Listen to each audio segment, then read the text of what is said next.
The information and tips on this show is not intended as a substitute for personal medical advice.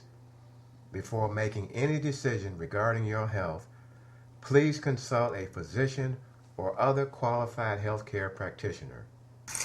Hello and welcome to African American Health Matters. Well, African American Health Matters is a new mobile health text message and multimedia outreach that gives health tips and reminders to our subscribers right over their cell phones.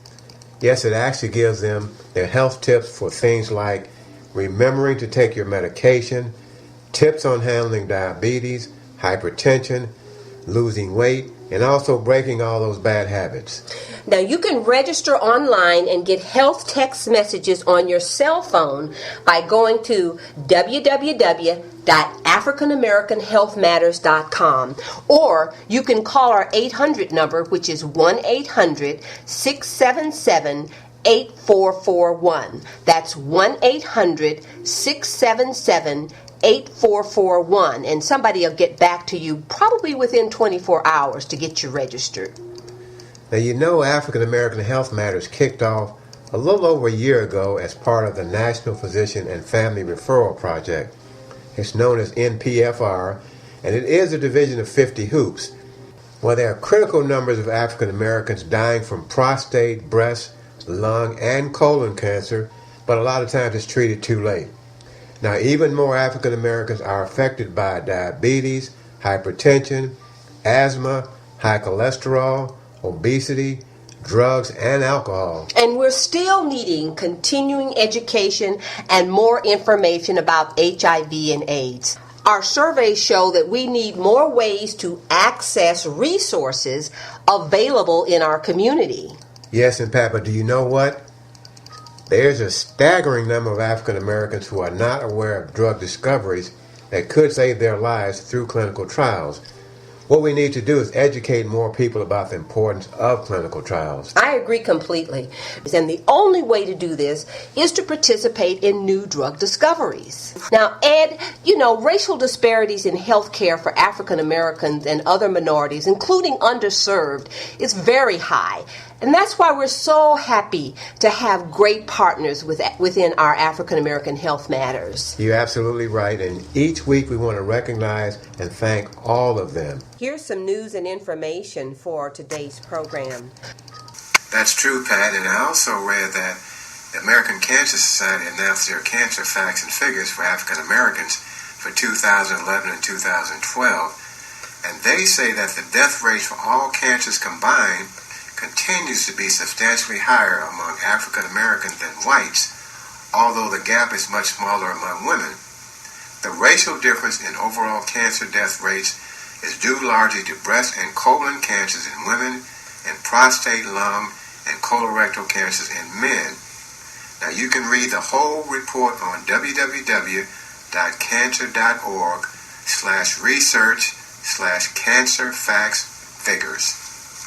Yeah, that's a good one. Also in that report, they were talking about, in contrast to the trends for prostate and smoking-related cancers, the racial disparity has widened for colon cancer both in men and women, and for breast cancer in women. And the causes, they say, of these inequities are complex.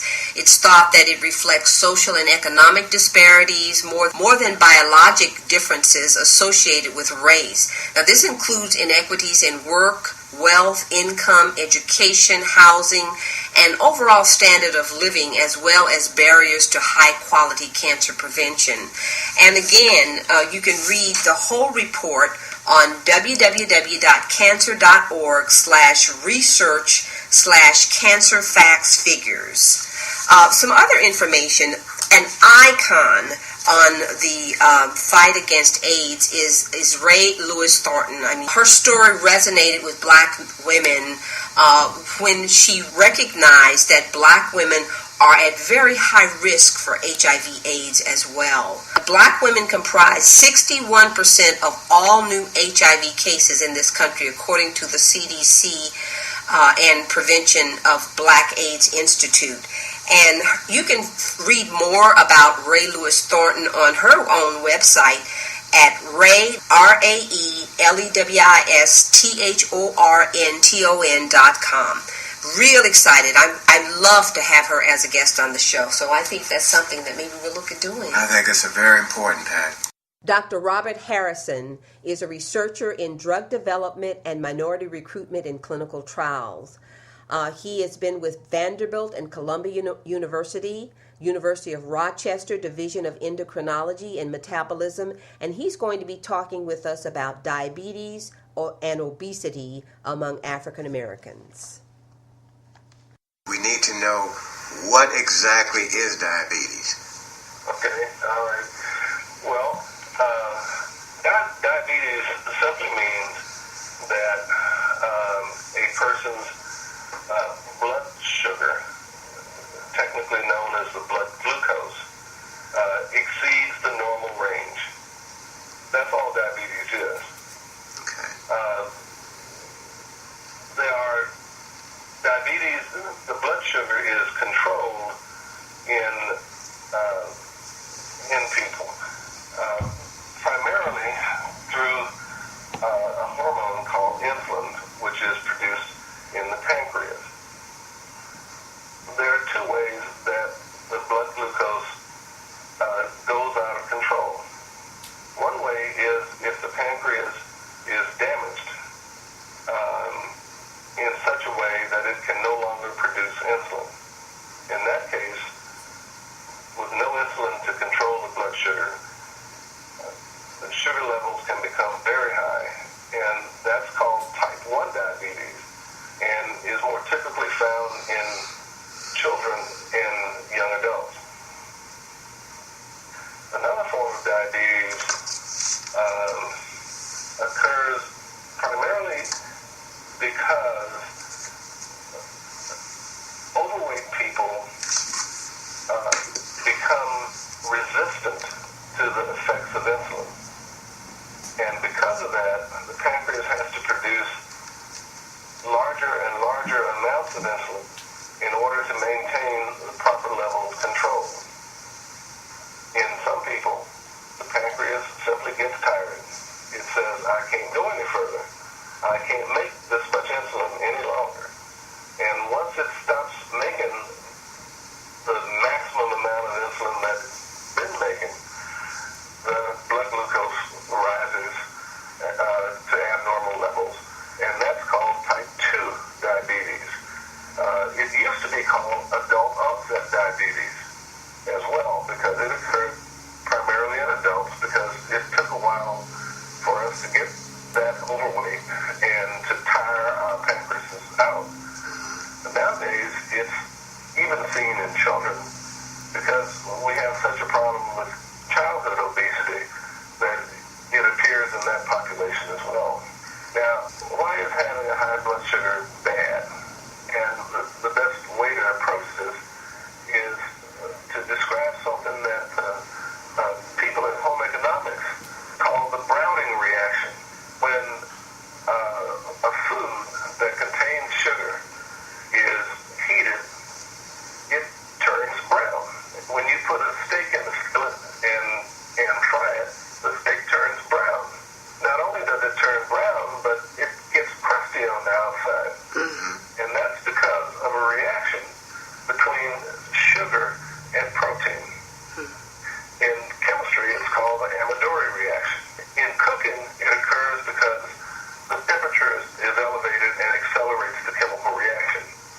In people, it occurs not because our temperature gets elevated, our temperature stays the same, but our sugar gets elevated, and the higher sugar drives the chemical reaction and produces these sugar-protein reactions.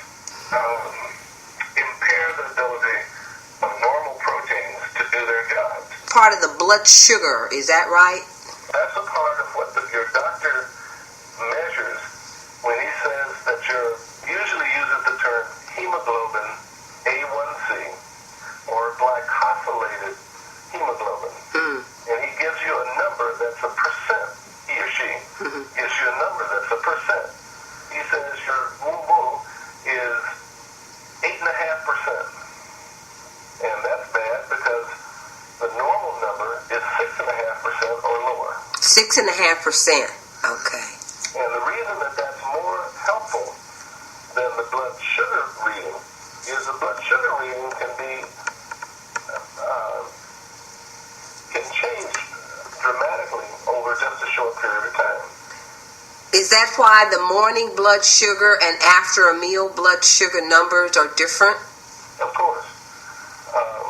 Because you've taken in a bolus of glucose, and that's measurable. And then 2 hours after you've eaten, if you're a normal person, 2 hours after you've eaten, your blood sugar is back down to the fasting level again. Yeah. Well, it's we've got a lot on of questions on the diabetes, and I'm hoping that we can get more answers from our resident doctor, Dr. Robert Harrison. We've really appreciated all the time that you've given us on this, and we will be calling you again and interviewing you about diabetes and about weight management, and we really do appreciate your being with us today, Doctor. It's been my pleasure. We thank you once again and look forward to speaking with you very soon. It's true. As African Americans, we have the highest risk of being diagnosed with colon cancer. The good news is that this is a cancer we can do something about. Find out the facts. Talk to your doctor about getting a screening test starting at age 45. Learn more by visiting the Colon Cancer Alliance at www.screenmycolon.com or by calling 877-422-2030. That's 877-422-2030. The Patient Advocate Foundation's CEO and President, Nancy Davenport Ennis, personally became involved in legislative reform when a close friend, Cheryl, was not only battling cancer, but also her insurance company, which refused to cover her clinical trial treatments. While her friend Cheryl bravely fought for her life, Nancy, with help from the Virginia Task Force for Insurance Reform, worked on reforming coverage for cancer patients. In 1994, the task force was victorious with the passage of Virginia House Bill 240. But Nancy didn't stop there. She founded the Patient Advocate Foundation. All of these cases involve patients with chronic, life-threatening, or debilitating conditions. Some need help taking on their insurance company. Others have no insurance, while others have coverage but need financial assistance to buy medicine. None of these clients will ever have to pay for the help they receive from the Patient Advocate Foundation. And the foundation is able to successfully resolve more than 98% of the cases it takes on. Well, when patients call PAF, oftentimes they have a myriad of issues that they're faced with. What they can expect from us is comprehensive, individualized services designed to help with their immediate need and also identify future needs that they may have as they move through illness back into good health. Our case managers are highly trained, they have diverse backgrounds, and when a patient calls our 1-800 number, they're immediately connected to a live case manager. The case manager does an initial assessment of their needs. We fill in an intake form where we capture all data necessary to work their case, and then that person, that case, is assigned out to a case manager based on area of specialty that will work with that patient from initial intake through full resolution. When people call us, they're desperate. Every avenue available to them to solve the problem has not worked, and it's their life that they're fighting for. And at the end of the day, you're going to battle to save your life medically, but we don't want you to have to battle to save your life financially and to feel that you're losing all of your integrity and your hope because you can't get the financial issues solved or an insurance issue solved. We can do that for you. It's very important that the people in this country realize this organization exists and that they know how to get to them, how to contact them, and get the help they need. For more information, please visit us at www.patientadvocate.org or call us at 1-800-532-5274. Each week, we bring you tips from our African American Health Matters mobile health text message service. So here's some for this week.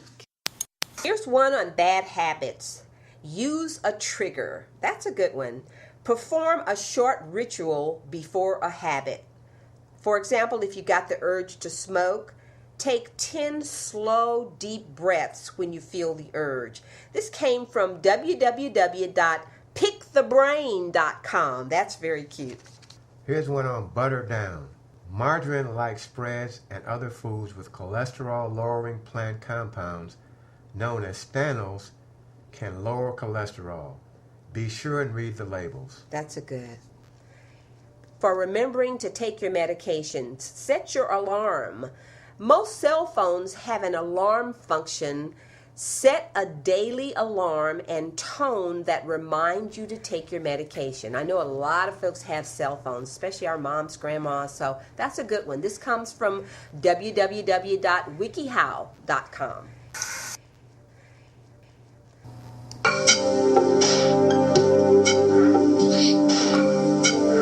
Normal blood pressure is important for proper blood flow to the body's organs and tissues. Each heartbeat forces blood to the rest of the body. Blood pressure moves from high pressure near the heart to low pressure away from the heart. The force of the blood on the walls of the arteries is called blood pressure. Blood pressure depends on many factors, including the amount of blood pumped by the heart. The diameter of the arteries through which blood is pumped is also an important factor. Generally, blood pressure is higher when more blood is pumped by the heart, and the diameter of an artery is narrow. Blood pressure is measured both as the heart contracts, which is called systole, and as it relaxes, which is called diastole. Systolic blood pressure is measured when the heart ventricles contract. Diastolic blood pressure is measured when the heart ventricles relax. A systolic blood pressure of 115 millimeters of mercury is considered in the range of normal blood pressures, as is a diastolic pressure of 70. In common terms, this normal measurement would be stated as 115/70. Stressful situations can result in a temporary increase in blood pressure. If an individual were to have a consistent blood pressure reading of 140/90, he would be evaluated for having high blood pressure. If left untreated, high blood pressure can damage important organs, such as the brain and kidneys, as well as lead to a stroke.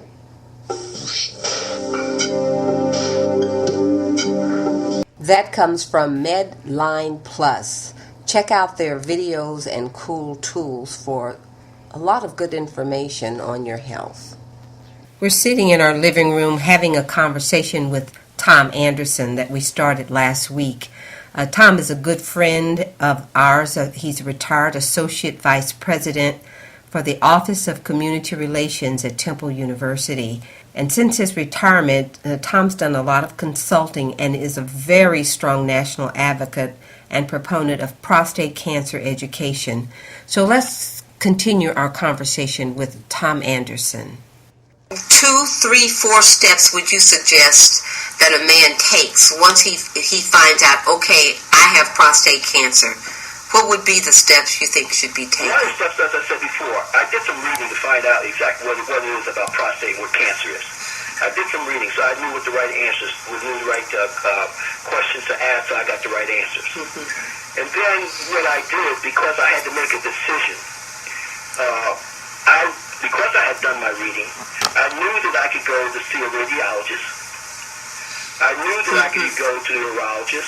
I knew I could deal with a person that, when you talk about radiology and the chemo and all those things, I knew what those steps were. Yeah. So I decided that I was going to seek out a radiologist. Because I already had a urologist and oncologist. Let me make that clear. Mm-hmm. I mean, there are people who are urologists, but not oncologists. Okay. Oncology means they study cancer. Okay. All right. So if you're going to have a urologist, you need to go to a urologist, also an oncologist. That means he's an expert in urology, but he's also an expert on the cancer side. Okay. That's important. Okay, so my doctor was that, so I didn't have to run around between a urologist and another oncologist because he was both. Okay. So I went to see a urologist, and the urologist, I'm not the urologist, I mean the radiologist gave me all the different terms about freezing it, about putting isotopes in it, and those kinds of things, and to burn it down, and just external radiation, and he gave me all the different modalities, and I decided that, thinking about it, and one reason I did this was because my mother-in-law had ovarian cancer, and they gave her radiation, and it came back. Oh, okay. And they couldn't find it, and she passed away. When they did the autopsy on her, they found out it was there.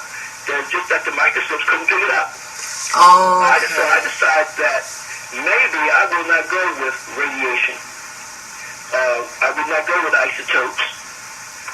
And maybe the best thing, once I find out between the two, is that maybe I'll take a radical, and a radical means they will make an incision and take it out. Right, exactly. I decided to do that. Now, the other reason that I decided to go with a radical was because you need your prostate in order for reproduction. So, I'm being 54 years old. I'm not going to have any more children. And the only thing I was looking for out of this was a decent way that I could have a quality of life. That's right. That I could still have an orgasm without ejaculation. Yeah. Okay. So I looked at all of those things.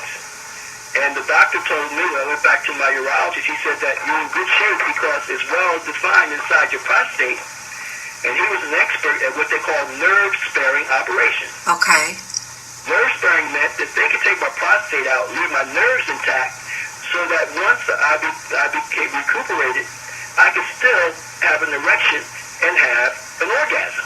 Okay. Not ejaculation, but an orgasm. You need ejaculation to make babies.